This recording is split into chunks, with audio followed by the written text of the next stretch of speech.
Now that the Celtics have made it to the finals, can anybody out there tell me why all the NBA analysts and the so-called sports pundits still want to talk about Kyrie Irving's stint in Boston? It's been 3 years since the man played for the Celtics. But they want to keep blaming Kyrie because the Celtics didn't win a championship during those years, even though they had players on the team that wasn't ready yet. Now, I'm not here saying Kyrie doesn't deserve any of the blame. No, I'm not here to say that. But he's not the only one. But you notice they never talk about Gordon Hayward and his stint with the Celtics during that same time. I believe personally he had more of an impact on the young Celtic stars. Why? He played the same position as Jaylen Brown and Jason Tatum. You think it's a coincidence that they're playing better now?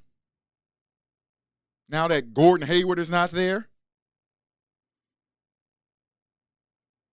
And when Gordon was there, a lot of Celtics on the team resented him. And it wasn't because he's white, like people try to rumor that say he was white. You know, no, it's not a situation like back in 1996 when the Seattle Supersonics signed Jim McVane to a big contract and then give Sean Kemp his money. No, it's not that situation. Gordon Hayward was actually a great player at that time. But Brad Stevens coached him in college at Butler University. Now, come on, y'all. You guys know that's a form of nepotism. I know it's not his biological son, but they had a connection. You cannot do that in the pros. The pros do not like nepotism. They just don't. Even Doc Rivers lost some respect from some players for coaching his son. Now, Gordon Hayward got there the same year as Kyrie, but in his first game, he got hurt and didn't play for a whole year.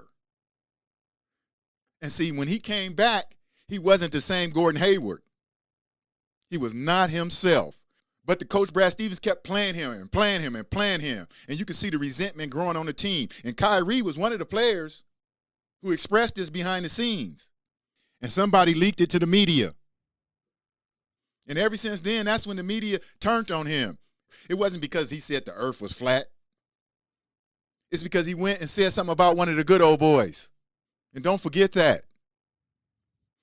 These pundits talk about how good the Celtics were before Kyrie got there and how good they were after. Well, that's the same with Gordon Hayward. He was there during the same time frame as Kyrie Irving, only a year longer. And yeah, that year they reached the finals in 2020 against the Miami Heat, but he wasn't there during the playoff run. He was injured in the early rounds. And them young Celtics was playing their tails off. And then when Gordon Hayward came back in the finals against Miami, and you guys know what happened, the Celtics lost the series. Now, I'm not saying it was his fault, but you can see his return had a negative impact on the players. And please don't talk about them winning 2 games with him. They lost the series, and that is all that counts. And you guys know good and damn well if the Celtics would have won round 1 and 2 without Kyrie, and then he returns and they lose a series, the media would have never let that go. They would have harped on that over and over and over and over. But Hayward's return was never a negative talking point. And they never talk about how well the Celtics is doing without him. And the players who played the same position for him became stars. You could go look at their stats. As soon as Hayward left, both of those young stars' stats went up. Jaylen Brown and Jason Tatum. That's why the Celtics are playing so well now. It's not because Kyrie's not there. Or maybe it's because they got a new coach. Maybe that's something we could talk about next time. Until then, peace.